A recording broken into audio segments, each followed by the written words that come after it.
नमस्कार। पंचतंत्र आउ गोटे कहानी सहित आपण मानक स्वागत जनाऊँगी।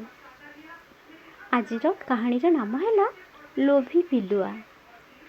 दिने गोटे शिकारी शिकार करने बन में बुलूला। से बुलू बुलू बारहाटीए देखिला।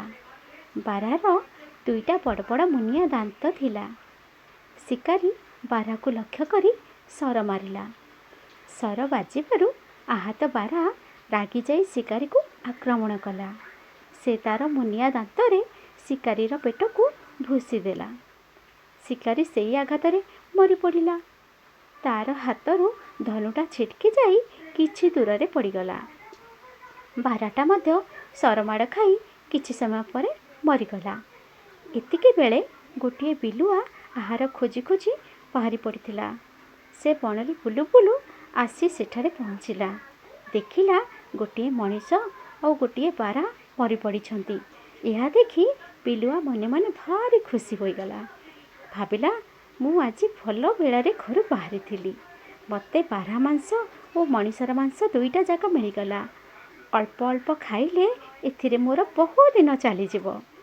जहा हेउ केते दिन पाई मते आउ खाद्य खोजी बुलिबाकू पड़िबो नाही। एपरि विचारुथिबा समयरे बिलुआर आखि शिकारीर धनु उपरे पड़िला।